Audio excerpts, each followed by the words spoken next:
तो इकोनॉमिक आप देख रहे हैं, इकोनॉमी में गैप्स हो गया पहला, किसके बीच में, रिच और पुअर के बीच। उसके बाद यूजरी का मामला था,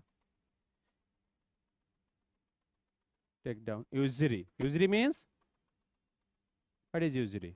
लेंडिंग मनी, सूदखोरी, सूदखोरी। So Brahmanism does not permit usury. Buddhism and Jainism permitted usury, सूदखोरी की मान्यता, because without usury trade and commerce cannot be flourished. USURY, usury, money lending system. He promoted money lending system. He allowed money lending system. You can take interest, interest taking. Getting the point? Which was prohibited in Brahmanism. इस्लाम और Brahmanism में interest taking का क्या है, खराब माना जाता है। इस्लाम में तो सबसे ज्यादा खराब माना जाता है, हराम माना जाता है, ठीक है। और इसलिए इस्लामिक बैंक्स का कॉन्सेप्ट आया, इकोनॉमिक्स में पढ़ते हैं। Islamic banks are the banks which do not take interest, केवल मेंटेनेंस चार्ज लेते हैं, आपको लोन देते हैं, क्योंकि interest taking is not human thing, it is inhuman thing. क्या है? इनह्यूमन।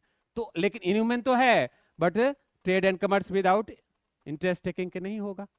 तो इसलिए क्रिश्चियनिटी, ब्राह्मण, ये बुद्धिज्म, जैनिज्म यूजरी को मान्यता देते हैं, ब्राह्मणिज्म और इस्लाम नहीं देते हैं। So if Brahmanism is not helping, not allowing usury, trade and commerce would be always problem, है ना, problematic. And that's why Buddhism and Jainism facilitated usury और allowed usury, so that's why they had the opportunity to get flourishment. ठीक है, तो ये भी एक economic factors था। उसके अलावा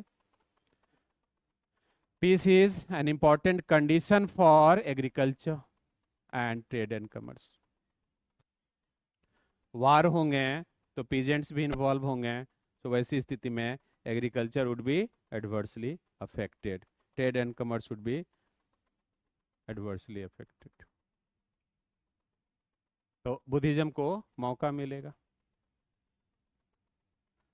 Buddha said that every person can be the part of Buddhist, है ना, structure or order, but the people who are in debt, they cannot come. Getting the point? If you are having debt, first pay your debt, then come to me. Getting the point? First pay your debt, then come to me. If you are serving somewhere, get the permission of your master, then come to me.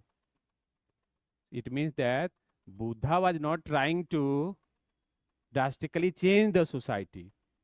Change is permitted where it is needed, but the structure should not be devastated. So he was also promoting the social structure or economic structure which is important for human beings.